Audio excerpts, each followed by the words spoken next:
পৃথিবীর মানুষ যখন ঘুমায় যায় তখন ইন্নাল মালাইকাতা তাজুরুনি, আকাশ থেকে দলে দলে ফেরেশতা আমার দরজা দিয়ে আমার ঘরে ঢুকে আমার সেবা করে, সেবা সুবহানাল্লাহ, এরা এসে আমার সেবা করে, সেবা আর নসুবি, আমি এটা অনুভব করি। কেউ আমার পা টিপে, কেউ আমার হাত টিপে, কেউ আমাকে আদর করে, আমাকে বলে তুমি রবের ফায়সালায় সন্তুষ্ট। এবার হযরত ইমরান ইবনে হুসাইন বলেন, ফেরেশতারা আসার সময় ও তুসাল্লিমু আলাইহি, আমাকে সালাম দে, ফা আসমাউ তাসলিমাহা, আমি এদের সালামটাও নিজের কানে শুনতে পাই। সুবহানাল্লাহ বলেন। আল্লামা আবুল ফরজ আব্দুর রহমান ইবনুল জাওজি রাহিমাহুল্লাহ তার বিখ্যাত কিতাব সিফাতুস সফওয়ার মধ্যে লেখেন, শুধু সালাম দিত না, ওয়াকানাতিল মালাইকা তুসাফিহু ইমরান ইবনে হুসাইন, রাতভর ফেরেশতারা ওনার খেদমত করে যাওয়ার সময় বলতো আজকের মতো আসি, মুসাফা করে চলে যেত। আল্লাহর ফয়সালায় সন্তুষ্ট। তো বলেন আমরা আল্লাহর ফয়সালায় সন্তুষ্ট হব না, হব না? বলেন বলেন, আল্লাহর ফয়সালায় আমরা সন্তুষ্ট হব তো? আমার জীবনের একটা অধ্যায় এই মাদ্রাসায় শেষ করার তৌফিক আল্লাহ আমাকে দিয়েছেন, আলহামদুলিল্লাহ। আমি হেফজ শেষ করার পর আমাকে আমার আব্বাজান হাফিজাহুল্লাহ কোথায় ভর্তি করবে কিতাব বিভাগে, সেটা নিয়ে তিনি ইস্তেখারা করছেন। যেদিন আমাকে প্রথম নিয়ে এসেছিল সেদিন আমার প্রাণ প্রিয় উস্তাদের কাছে আব্বাজান বলেছিলেন, হুজুর সে আমার কাছে হেফজ শেষ করছে, এখন তাকে কিতাব বিভাগে কোথায় পড়াবো? সে বিষয়ে আমি বহুত মাদ্রাসার, অনেকে অনেক মাদ্রাসার কথা বলছে, কিন্তু আপনার এই সোনারামপুর মাদ্রাসার নাম বারবার বারবার আমার স্মৃতিপটে ভেসে উঠেছে। আমি নিয়ত করেছি আমি আমার ইউসুফকে এই সোনারামপুর মাদ্রাসায় ভর্তি করাবো। সেই থেকে প্রায় 10 থেকে 11টা বছর আমার দিন রাত মাস বছর এই মাদ্রাসার এই আঙ্গিনার ভিতরেই কেটেছে। এটা আল্লাহর পক্ষ থেকে এক ফায়সালা ছিল, যেটি রব তার এই বান্দাকে দিয়েছেন। আমার এই মাদ্রাসা আমাকে যা দিয়েছে, আমি যদি জীবন ভর আমার সবটুকু উজাড় করে দেই, এই ঋণ কখনো আমার পরিশোধ হবে না। এজন্য আমি আল্লাহ রব্বুল আলামিনের কাছে দোয়া করি, আল্লাহ পাক যেন আমার এই প্রাণপ্রিয় উস্তাদ সহ হুজুরের স্বপ্নের এই প্রতিষ্ঠানকে আল্লাহ তাআলা কিয়ামত পর্যন্ত শুধু আশুগঞ্জবাসীর জন্য নয়, গোটা বাংলাদেশের মুসলিম উম্মার নাজাতের উসিলা বানিয়ে দেন। বলেন আমিন। প্রিয় ভাই আমার, আপনাদের সামনে সূরাতুল আহজাবের একখানা আয়াতে কারিমার অংশ বিশেষ তিলাওয়াত করার সৌভাগ্য আমার হয়েছে। এই আয়াতে কারিমার অংশকে সামনে রেখে কোরআন হাদিসের আলোকে সংক্ষিপ্ত সময়ে গুরুত্বপূর্ণ একটি বিষয়ে কিছু কথা বলার আশা রাখি। ওমা তৌফিকি ইল্লা বিল্লাহ। এই আয়াতে আল্লাহ রব্বুল আলামিন আল্লাহর ফায়সালার উপর মুমিন পুরুষ মুমিন নারী তারা যেন সন্তুষ্ট থাকে, এই বিষয়টার প্রতি আল্লাহ আমাদেরকে উদ্বুদ্ধ করেছেন। সোজা কথা, আল্লাহর ফায়সালার উপর আমাদেরকে সন্তুষ্ট থাকতে হবে। বলেন কার ফায়সালার উপর? আল্লাহর ফায়সালার উপর। আল্লাহ রব্বুল আলামিন বলেন, ওয়াবাশশিরিল মুখবিতিন, যারা মুখবিতিন এদেরকে জান্নাতের সুসংবাদ দিয়ে দাও। আমরা যেন প্রশ্ন করলাম, আল্লাহ মুখবিতিন কারা? তাফসীরের কিতাবের মধ্যে আছে আল মুতমাইন্নিন আর রাদিন বিকাদাইল্লাহ, যারা সন্তুষ্ট চিত্রে আল্লাহর ফায়সালাগুলো মেনে নিয়েছে, এদেরকে তুমি জান্নাতের সুসংবাদ দিয়ে দাও। আল্লাহর ফায়সালায় সন্তুষ্ট থাকা, এটা হলো পরিপূর্ণ ঈমান। তিরমিজি শরীফের বর্ণনা, ওয়ান আবি দারদা রাদিয়াল্লাহু তাআলা আনহু قال, হযরত আবু দারদা রাদিয়াল্লাহু তাআলা আনহু থেকে বর্ণিত, قال রাসূলুল্লাহ সাল্লাল্লাহু আলাইহি ওয়াসাল্লাম, আল্লাহর রাসূল বলেন, ইন্না লিকুল্লি শাইইন হাকীকা, প্রত্যেকটা বস্তুর হাকিকত আছে, পূর্ণাঙ্গতা আছে, সর্বোচ্চ চূড়া আছে। ওয়ামা বালাগা আব্দুন হাকিকাতাল ঈমান, পৃথিবীর কোনো মানুষ, কোনো বান্দা ঈমানের পূর্ণাঙ্গতায় পৌঁছতে পারবে না হাত্তা ইয়ালাম, যতক্ষণ না সে এই বিশ্বাসে বিশ্বাসী না হবে আন্নামা আসাবাহু লাম ইয়াকুন লিয়ুখতিআহু, আমার জীবনে যা কিছু ঘটে গেল এটা আল্লাহর ফয়সালাই ছিল, এজন্যে আমার উপরে আসছে, এটা মেনে নিতে হবে। যত সফলতা আমার জীবন থেকে হাতছাড়া হয়ে গেল সেগুলো আমার ভাগ্যে ছিল না, এটাকে মেনে নেয়া, এটা আল্লাহর ফয়সালা, এটা মেনে নিতে হবে। পৃথিবীতে আল্লাহ তাআলা যত রসুল পাঠিয়েছেন, যত নবী পাঠিয়েছেন, সমস্ত নবীগণ, সমস্ত রসুলগণ আল্লাহর ফয়সালাই সন্তুষ্ট ছিলেন, সমস্ত নবী।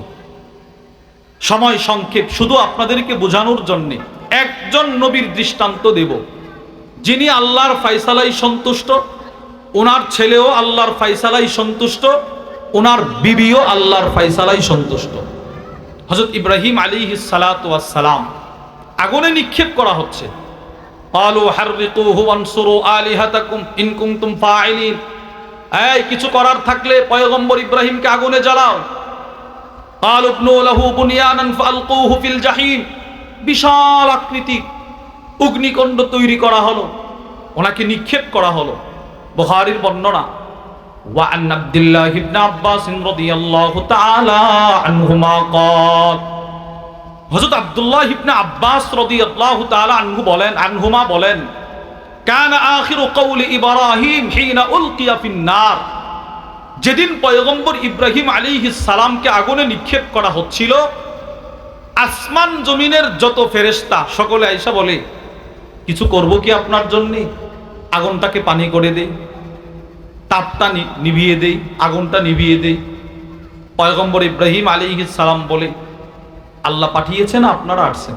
কোন আমরা আসছি, আপনি রাইসুল মুওয়াহহিদিন না, হাসবি আল্লাহ, যেই আল্লাহর ফয়সালা আমাকে আগুনে নিক্ষিপ্ত হতে হবে, আমি সেই রবের ফয়সালাই সন্তুষ্ট, উনি আমার জন্য যথেষ্ট, যাও, তোমাদের কোনো সহযোগিতা আমার প্রয়োজন নাই। দেখেন, নবী আল্লাহর ফয়সালাই সন্তুষ্ট। দৃষ্টান্ত নম্বর 2, ওনার ছেলে। বিসমিল্লাহির রহমানির রহিম, ফালাম্মা বালাগা মা'আহু আস-সা'য়া ক্বালা ইয়া বুনাইয়া ইন্নী আরা ফিল মানাম, আল্লাহ পাক ওনাকে শেষ বয়সে সন্তান দিলেন, ইসমাঈল আলাইহিস সালাতু ওয়াস সালাম। যখন কিছুটা বুঝার বয়স হলো, বাবার সাথে চলতে পারে, আব্বু বলে ডাকতে পারে, আঙ্গুলটা ধরতে পারে, আল্লাহ পাক আদেশ করলেন এই সন্তানকে জবাই করো। তিনি ওনার সন্তানের কাছে প্রস্তাবটা পেশ করলেন, আমি তো স্বপ্নে দেখেছি তোমাকে জবাই করতে হবে, ফানজুর মাযা তারা, আমার রবের ফয়সালা তোমাকে জবাই করা, এবার তুমি বলো তোমার কি অভিমত। সন্তান কি বলে জানেন? ইয়া আবাতি ফাল মা তুমার, আপনাকে আল্লাহ পাক যে ফয়সালা দিয়েছেন আপনি ওইটা করেন, জবাই হয়েও আমি আল্লাহর ফয়সালাই সন্তুষ্ট। বাপ ছেলে, এবার মা ইব্রাহিম আলাইহিস সালামের বিবি। বুখারীর বর্ণনা, ওয়া আন আব্দুল্লাহ ইবনে আব্বাস রাদিয়াল্লাহু তাআলা আনহুমা ক্বাল, হযরত আব্দুল্লাহ ইবনে আব্বাস রাদিয়াল্লাহু তাআলা আনহুমা থেকে বর্ণিত, তিনি বলেন, লাম্মা কানা বাইনা ইব্রাহিম ওয়া বাইনা আহলিহি মা কান, হযরত ইব্রাহিম আলাইহিস সালাতু ওয়াস সালাম আর পরিবারের মাঝখানে যা ঘটার তা যখন ঘটে গেল, খারাজা বি ইসমাঈল ওয়া উম্মি ইসমাঈল, এবার হযরত ইব্রাহিম আলাইহিস সালাতু ওয়াস সালাম ওনার বিবি আর ওনার সন্তান পয়গম্বর ইসমাঈলকে নিয়ে রওনা হয়ে গেলেন মক্কার দিকে, শাম থেকে মক্কার দিকে রওনা হলেন। ওয়া মাআহুম শান্নাহ, 3 জনের সফর, বাপ ছেলে স্ত্রী, স্বামী স্ত্রী ছেলে, সাথে একটা ছোট্ট পানির মশক। ফাজআলাত তাশরাব, হযরত ইসমাঈল আলাইহিস সালাতু ওয়াস সালামের মা ওটা থেকে পানি পান করত, ফায়াদিরু লাবানুহা আলা সাবিয়্যিহা, তো ছেলে ইসমাঈল আলাইহিস সালামের জন্য মায়ের বুকে আল্লাহ পাক পানির বরকতে দুধের ব্যবস্থা করে দিতেন। সফর করতেছে, করতে করতে করতে করতে হাত্তা কদিমা মক্কা, মক্কায় পৌঁছলো। ফাওয়াদাহা তাহতা দাওহা, হযরত ইব্রাহিম আলাইহিস সালাতু ওয়াস সালাম ওনার ছেলে ওনার বিবিকে দাওহা আশ-শাজারাতুন আযীমা, বড় এক গাছ, রাতুল ফুরুল, যেই গাছের শাখা প্রশাখা অনেক বেশি, এই রকম বড় একটা গাছের নিচে বিবিকে আর ছেলেকে রাখছে, কিছুই বলে না। সুম্মা রাজা ইব্রাহিম ইলা আহলি, পরিবারের দিকে আবার স্বামীর দিকে রওনা দিছে, বিবিকে বলেও না যে আমি যাইতেছি। ফাত্তাবাতহুম ইসমাইল, এবার ইসমাইল আলাইহিস সালামের মা স্বামীর পিছনে পিছনে হাঁটতেছে। হাত্তা লাম্মা বালাগু কাদা, মক্কার উঁচু একটা জায়গায়, স্বামী অনেক সামনে, স্ত্রী অনেক পিছনে। ডাক দিল স্বামীকে, ইয়া ইব্রাহিম, হে ইব্রাহিম, ইলা মান তাতরুকুনা, কার কাছে রেখে যান? চতুর্দিকে গভীর জঙ্গল, কেউ নাই। লাম ইয়াকুন হুনাকা বাইতুন ওয়ালা বিনা ওয়ালা মা, পানি নাই, ঘর বাড়ি কিচ্ছু নাই, কার কাছে রেখে যান? ইব্রাহিম আলাইহিস সালাম বিবির দিকে তাকাইছেও না। ক্বালা ইলাল্লাহ, ইব্রাহিম আলাইহিস সালাতু ওয়াস সালাম আকাশের দিকে আঙ্গুলটা উঠিয়ে বলে, আমি আল্লাহর ফায়সালায় আল্লাহর কাছেই তোমাকে রেখে যাচ্ছি। কি পরিমাণ কঠিন মুসিবত, মুসিবতটা কি পরিমাণ! কেউ নাই, কোনো মানুষ নাই, একদম নির্জন গভীর জঙ্গলের মাঝখানে রেখে যাচ্ছে। এবার ওনার বিবির বক্তব্যটা শোনেন। যেই মাত্র স্বামী বলল আল্লাহর কাছে, বিবি বলে, রাদিতু বিল্লাহ, আপনি যেই রবের ফয়সালায় সন্তুষ্টি প্রকাশ করে আমাকে গভীর জঙ্গলে রেখে যাচ্ছেন, যান। আমিও আপনাকে আমার বক্তব্য শুনিয়ে দিলাম, আমিও সেই রবের ফয়সালায় সন্তুষ্ট। সুবহানাল্লাহ বলেন। আমিও এই জঙ্গলে ছেলে নিয়ে থাকাটা সন্তুষ্ট, যান। দেখেন, সমস্ত নবীরা, এই ইব্রাহিম আলাইহিস সালাম, ইসমাইল আলাইহিস সালাম, ওনার বিবি, ওনার মা, এই তিনজন আল্লাহর ফয়সালায় সন্তুষ্ট ছিলেন। আমাদের নবীও আল্লাহর ফয়সালায় সন্তুষ্ট ছিলেন। সমস্ত নবীদের আল্লাহর ফয়সালায় সন্তুষ্টির চিত্রটা যেই পরিমাণ, এর চাইতে কোটি কোটি গুণ বেশি ছিল আমাদের নবীজির আল্লাহর পক্ষ থেকে যেই ফয়সালা, তার উপরও সন্তুষ্টির চিত্রটা। একটা দৃষ্টান্ত, মুসলিম শরীফের বর্ণনা, তিরমিজিরও বর্ণনা। وعن جابر بن عبد الله رضي الله تعالى عنهما قال, হযরত জাবের থেকে বর্ণিত, তিনি বলেন, আখাদান নবী সাল্লাল্লাহু আলাইহি ওয়াসাল্লাম বিয়াদি আব্দুর রহমান ইবনে আউফ, আল্লাহ রাসূল একদিন আব্দুর রহমান ইবনে আউফের হাতটা ধরলেন। ফান্তালাকা বিহি ইলা ইবনিহি ইব্রাহিম, হুজুর সাল্লাল্লাহু আলাইহি ওয়াসাল্লামের এক ছেলে ইব্রাহিম, ওনার নাম, ওনাকে দেখার জন্য নবীজি সাহাবাদের এক জামাত, বিশেষ করে হযরত আব্দুর রহমান ইবনে আউফের হাত ধরে রওনা দিয়েছেন। একজন কামার, কর্মকার, ওনার ঘরে নবীজির এই সন্তান ছিল। মদিনার হাওয়ার অনেক প্রত্যন্ত অঞ্চলে ছিল, নবীজি দেখতে গেছে। ফাওয়াজাদাহু ইয়াজুদু বিনাফসিহি, গিয়ে দেখে ছেলেটা জোরে জোরে শ্বাস নিতেছে, মানে মারা যাবে। ফাআখাযাহু নবী সাল্লাল্লাহু আলাইহি ওয়াসাল্লাম ফাওয়াদাহু, নবীজি ছেলেটিকে কোলে নিলেন। ফাবাকা, রাসূল কান্না শুরু করে দিলেন। হযরত জাবের বলেন, ফাতামাত আইনা রাসূলিল্লাহ, আমি তাকিয়ে দেখি নবীজির দু চোখের পানি মোবারক গড়িয়ে গড়িয়ে জমিনে পড়তেছে। বাবার কোলে সন্তানের লাশ এইভাবে। আল্লাহর রাসূল তখন বলেছিলেন, সন্তান, তোমার মৃত্যুতে আমি ব্যথিত, কষ্ট হচ্ছে আমার, কিন্তু এটা আমার রবের ফয়সালা। এখনো আমি ওই কথা বলবো না যে কথা বললে আল্লাহর ফয়সালায় অসন্তুষ্টি প্রকাশ পায়। সুবহানাল্লাহ বলেন। এটা কিন্তু সকলে সহ্য করতে পারে না। সন্তানের মৃত্যুটা সকলে সহ্য করতে পারে। বহু মুসলমান সন্তানের মৃত্যুর কারণে ঈমান হারা হয়ে গেছে, নামাজ ছেড়ে দিছে, আল্লাহকে ভুলে গেছে। আমি সোনারামপুর মাদ্রাসায় যেই বছর এসেছিলাম, এই বছর আমি তারাবি পড়িয়েছিলাম আমাদের ব্রাহ্মণবাড়িয়ার নাসিরনগর থানার একদম শেষ অঞ্চল, এরপরে সিলেট শুরু। তো ওখানে তারাবি পড়ানোর সময় একজন খুব মহব্বত করত, ইফতার করাইতো, অনেক মহব্বত করত, কিন্তু এই বেচারা নামাজ পড়তো না, তারাবিও পড়তো না, রমজানের ওয়াক্তের নামাজও পড়তো না। তো আমি একদিন বললাম, ভাই, কি কোনো দুশ্মনী আছে আমাদের সাথে? আদরও করেন, নামাজ তো পড়েন না, বিষয়টা কি? হুজুর, নামাজ অনেক পড়ছি, কিন্তু নামাজ পড়লে কি হবে? আল্লাহ আমাকে একটা সন্তান দিয়েছিল, 7 বা 8 বছর বলছিল, ছেলেটাকে আল্লাহ নিয়ে গেছে, সেদিনের পর থেকে নামাজ রোজা ছেড়ে দিছি। নাউজুবিল্লাহ বলেন না। দেখছেন, মানে সন্তানের মৃত্যু এটা আল্লাহর পক্ষ থেকে ফয়সালা, এটা সকলে সন্তুষ্ট হতে পারে না। এজন্য আল্লাহর রাসূল এই বিষয়টাকে বড় তারগিব দিছেন না, কারো সন্তান মৃত্যুবরণ করলে তার এই লাভ, এই লাভ, যেন মানুষ সন্তানের মৃত্যুতেও আল্লাহর ফায়সালাই সন্তুষ্ট থাকতে পারে।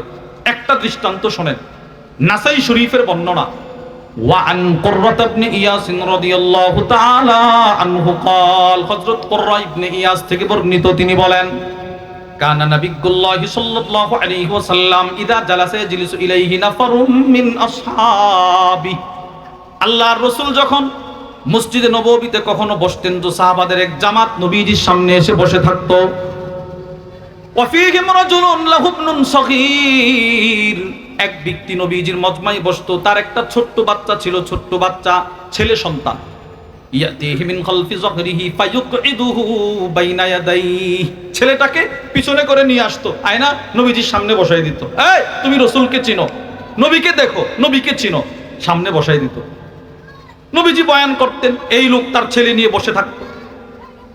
সাহাবী বলেন, ফাহালাকা, কয়েকদিন পর এই ছেলেটার ইন্তেকাল হয়ে গেছে, ছেলেটা মারা গেছে।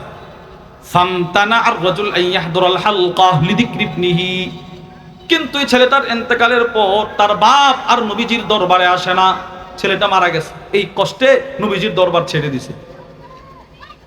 ফাবাকাদাহুন নবিয়্যু সাল্লাল্লাহু আলাইহি ওয়াসাল্লাম, রাসূল দেখি কিরে এখানে বসতো, ছেলেটা কোথায়, তার বাপ কোথায়, এদেরকে তো দেখি না। নবীজি প্রশ্ন করলেন, মালিলা আরা ফুলানা, কি হলো, এখানে যে বসতো সে কোথায়?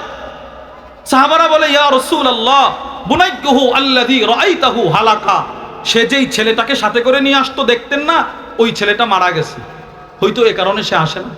রাসূলের আখলাক দেখেন।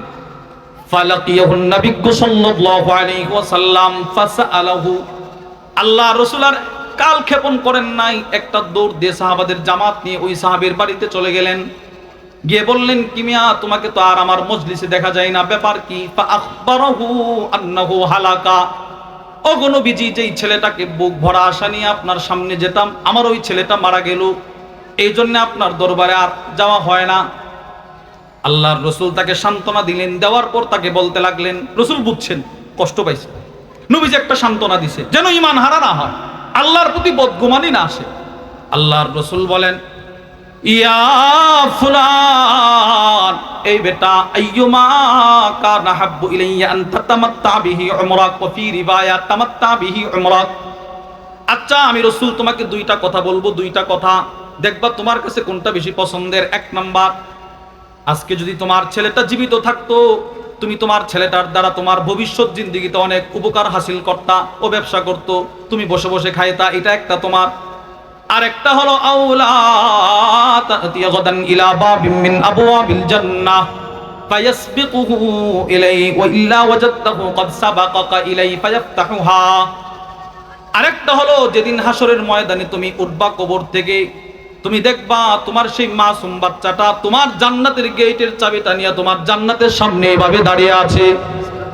তোমার কাছে কি এইটা পছন্দের, নাকি দুনিয়াতে তার দ্বারা কিছু রুজি রোজগার খাইবা, এটা পছন্দের? সাহাবী বলে, না, বাল ইয়াসবিকুনি ইলা বাবিল জান্নাহ লাহু আহাব্বু ইলাইয়া, ও গো আল্লাহর রাসূল, দুনিয়াতে ছেলেটার আমার আর দরকার নাই, আপনি যেই সুসংবাদ শোনাইলেন, আমার ছেলেটা যদি আখেরাতে আমার জন্য জান্নাতের গেটে দাঁড়ায় থাকে, ওইটা আমার কাছে বেশি পছন্দের। সুবহানাল্লাহ বলেন। আল্লাহর রাসূল বলেন, ফাদাকালাক, যাও, তোমার এই ছেলে হাসরের ময়দানে তোমার জন্য তোমার জান্নাতের গেটের চাবিটা নিয়ে দাঁড়ায় থাকবে। এই হাদিসের ব্যাখ্যায় আল্লামা মুহাম্মদ ইবনে আদম আল ইসইউবি তার বিখ্যাত নাসাঈর শরা দাখিরাতুল উকবা ফি শারহিল মুজতাবা 41 খণ্ডের কিতাব, ওটার মধ্যে নিয়ে আসছে, এক সাহাবী প্রশ্ন করলেন, আলাহু খাসা, ইয়া রাসূলুল্লাহ, শুধু কি তার ছেলেটাই দাঁড়ায় থাকবে, নাকি কিয়ামত পর্যন্ত যাদের সন্তান মারা যাবে এদের সন্তানও দাঁড়ায় থাকবে? আল্লাহর রাসূল বলেন, না, কিয়ামত পর্যন্ত যত মানুষের সন্তান মারা যাবে প্রত্যেকের সন্তান জান্নাতের গেটের সামনে দাঁড়ায় থাকবে। তাহলে আমরা বুঝলাম রাসূল এই বিষয়টার প্রতি খুব গুরুত্ব দিতেন, যে আল্লাহর ফয়সালায় সন্তুষ্ট থাকা। এই জন্য নবীজিও ছিলেন আল্লাহর ফয়সালায় সন্তুষ্ট, সাহাবারাও ছিলেন। আপনি শুনলে আশ্চর্য হবেন, এই পরিমাণ বিপদেও সাহাবারা আল্লাহর ফয়সালায় সন্তুষ্ট ছিলেন। আল্লামা ইমাম ইবনুল কাইয়্যিম রাহিমাহুল্লাহ তার বিখ্যাত কিতাব মাদারিজুস সালিকিন বাইনা মানাজিল ইয়্যাকা না'বুদু ওয়া ইয়্যাকা নাস্তাঈনের মধ্যে লিখেন, রাসূলুল্লাহ সাল্লাল্লাহু আলাইহি ওয়াসাল্লামের এক সাহাবী ছিলেন, নাম ইমরান ইবনে হুসাইন। কানা ইমরান ইবনে হুসাইনিন উস্তুসকিয়া বাতনুহু। নবীজির সাহাবী হযরত ইমরান ইবনে হুসাইন ছিলেন অসুস্থ, সুত রোগে। সুত রোগ কি? ওনার শরীরে যতটা রোগ ছিল, রোগ প্রত্যেকটা রোগের ভিতরে রক্তের পরিবর্তে পানি হয়ে গেছিল, পানি, প্যারালাইসিস। ফাবাকিয়া মুলকান আলা যহরিহি মুদ্দাতান তাবিলা, বছরের পর বছর তিনি তার বিছানার মধ্যে পিঠের উপর ভর করে শুয়েছিলেন। লা ইয়াকুমু ওয়া লা ইয়াকুদ, উঠতেও পারে না, বসতেও পারে না, কিছুই করতে পারে না। বলেন তো কষ্টটা কেমন করছে? এইভাবে যে শুয়ে আছেন, তো শুয়ে আছেন মাসের পর মাস, সপ্তাহের পর সপ্তাহ, বছরের পর বছর, কষ্ট আর কষ্ট। এইভাবে শুধু শুয়ে আছেন, মুখটা দিয়ে কথা বলতে পারে, এছাড়া আর কিছুই করতে পারে না। কি পরিমাণ কষ্টে ছিলেন, কি পরিমাণ অসুস্থ। আল্লামা ইমাম ইবনে কাইয়িম আল জাওজিয়্যা রাহিমাহুল্লাহ লিখেন, ওয়াকাদ নুকিবা লাহু ফি সারিরিহি মাওদিউন লিহাজাতিহি।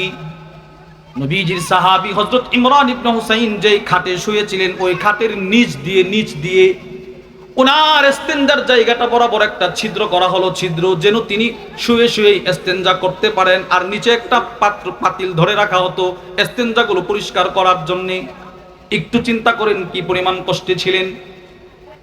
আল্লামা ইমাম ইবনুল কাইয়িম বলেন, ফাদাখালা আলাইহি মুতাররিফ ইবনে আব্দুল্লাহ, হযরত মুতাররিফ ইবনে আব্দুল্লাহ নবীজির সাহাবীকে দেখার জন্য একটু ঘরে ঢুকলেন।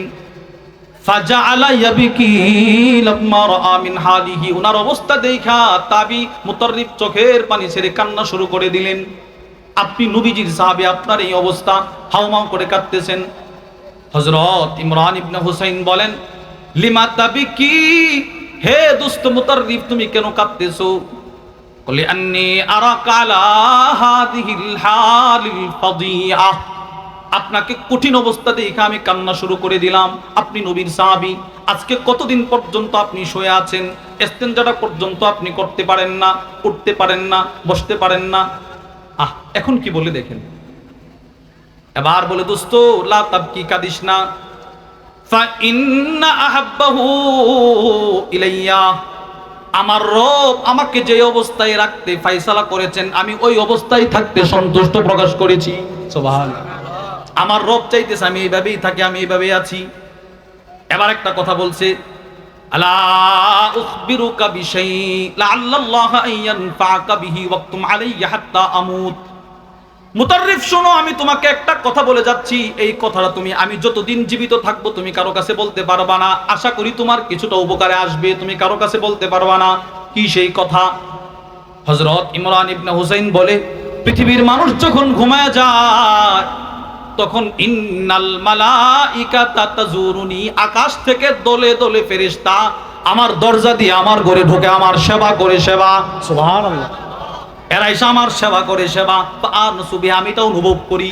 কেউ আমার পা টিপে, কেউ আমার হাত টিপে, কেউ আমাকে আদর করে, আমাকে বলে তুমি রবের ফয়সালায় সন্তুষ্ট। এবার হযরত ইমরান ইবনে হুসাইন বলেন, ফেরেশতারা আসার সময় ও তুসাল্লিমু আলাইহি, আমাকে সালাম দে, ফা আসমাউ তাসলিমাহা, আমি এদের সালামটাও নিজের কানে শুনতে পাই। সুবহানাল্লাহ বলেন। আল্লামা আবুল ফরজ আব্দুর রহমান ইবনুল জাওজি রাহিমাহুল্লাহ তার বিখ্যাত কিতাব সিফাতুস সফওয়ার মধ্যে লেখেন, শুধু সালাম দিত না, ওয়াকানাতিল মালাইকা তুসাফিহু ইমরান ইবনে হুসাইন, রাতভর ফেরেশতারা ওনার খেদমত করে যাওয়ার সময় বলতো আজকের মতো আসি, মুসাফা করে চলে যেত। আল্লাহর ফয়সালায় সন্তুষ্ট। তো বলেন, আমরা আল্লাহর ফয়সালায় সন্তুষ্ট হব না, হব না? বলেন বলেন, আল্লাহর ফয়সালায় আমরা সন্তুষ্ট হব তো? কথায়ও কাজেও, কথায়ও কাজেও। এটা হলো কাজে, আরেকটা হলো কথায়। এই কথায় আল্লাহর ফয়সালায় সন্তুষ্ট, এটা কেউ যদি একবার বলে, একবার, রাসূল বলেন আল্লাহ তাকে যাবতীয় বিষয়ে সন্তুষ্ট করে দিবেন। তিরমিজি শরীফের বর্ণনা, মুসলিম শরীফের বর্ণনা। قال رسول الله صلى الله عليه وسلم, আল্লাহর রাসূল বলেন, মান ক্বালা হিনা ইউমসি, কেউ যদি সন্ধ্যাবেলা একবার পড়ে, রাদিতু বিল্লাহি রাব্বা, আল্লাহ আমি আপনাকে নিয়ে সন্তুষ্ট, ওয়া বিল ইসলামি দীনা, আল্লাহ আমি ইসলাম ধর্ম নিয়ে সন্তুষ্ট, ওয়া বি মুহাম্মদ সাল্লাল্লাহু আলাইহি ওয়াসাল্লাম, নাবিয়্যা, আল্লাহ আমি হুজুর সাল্লাল্লাহু আলাইহি ওয়াসাল্লামকে নবী হিসেবে পেয়ে সন্তুষ্ট। আল্লাহর রাসূল বলেন, তিন বিষয় কেউ যদি প্রতিদিন সকালে আর বিকেলে এই কথাটা বলতে পারে, রব বলেন যাও তোমাকে দুনিয়াতে আমি সন্তুষ্ট করে দিব। সুবহানাল্লাহ। তুমি যা যা চাও আমি সব তোমাকে দিয়ে দিব। আমি যেন প্রশ্ন করলাম, হে রাসূল, আচ্ছা আমার গুনাহ কি মাফ হবে? রাসূল বলেন, মান ক্বালা হিনা ইয়াসমাউন নিদা, কেউ যদি আযানের সময় এই দোয়াটা পড়ে, গুফিরা লাহু যামবু, তার অতীত জীবনের গুনাহগুলো আল্লাহ মাফ করে দিবে। শুধু গুনাহ মাফ করবে না, সাদ ইবনে আবি ওয়াক্কাস রাদিয়াল্লাহু তাআলা আনহু বলেন, আল্লাহর রাসূল বলেন, কেউ যদি এই দোয়া একবার পড়ে তার জন্য জান্নাত ওয়াজিব। তাহলে আমরা কথায়ও আল্লাহর ফয়সালায় সন্তুষ্ট থাকতে হবে, কর্মেও আল্লাহর ফয়সালায় সন্তুষ্ট থাকতে হবে। কি বলেন? আল্লাহ আমাদের সকলকে যে কথাগুলো বললাম সেই কথাগুলোর উপর আমাকে আপনাকে সকলকে আমল করার তৌফিক দান করেন। অনেক বড় বড় মেহমান এখানে আসবেন, বিশেষ করে এশারের পরপর হযরতুল আল্লাম হযরত মাওলানা আনিসুর রহমান আশরাফি হাফিজাহুল্লাহ, আনিস ভাই খুব কাছাকাছি চলে আসছেন ইনশাআল্লাহ। যথাসময়ে এশারের পরপর হযরত বয়ান পেশ করবেন এবং আমাদের আরিফ বিল্লাহ হাকিমুন নফস আল্লামা মুফতি মুশতাকুন নবী কাসিম হাফিজাহুল্লাহ হুজুর বিশরুট আছেন। আলহামদুলিল্লাহ 9টার ভিতরে হুজুর এখানে চলে আসবেন, বলেন আলহামদুলিল্লাহ। সুতরাং আমরা অনেক কষ্ট করে ওনাদেরকে একত্রিত করা হয়, অনেক কষ্ট করতে হয়, এটা আপনারা বুঝবেন না। যিনারা মাহফিল করে এনারা বুঝেন কি পরিমাণ কষ্ট হয় এই সমস্ত মেহমানকে একত্রিত করাটা। এজন্য আমার সোনারামপুরবাসী অনেক সাআদাত, সৌভাগ্য যে আপনারা এই সমস্ত হাস্তিদেরকে পেয়েছেন। মাগরিবের পরে অনেক বড় বড় ওলামা ইকরাম কথা বলেছেন, এশারের পরে অনেক বড় বড় ওলামা ইকরাম কথা বলবেন। আলহামদুলিল্লাহ আমরা সকলের কথাগুলো শুনবো এবং এই মাদ্রাসা এটা ছোটখাটো কোনো মাদ্রাসা না। আল্লাহ পাক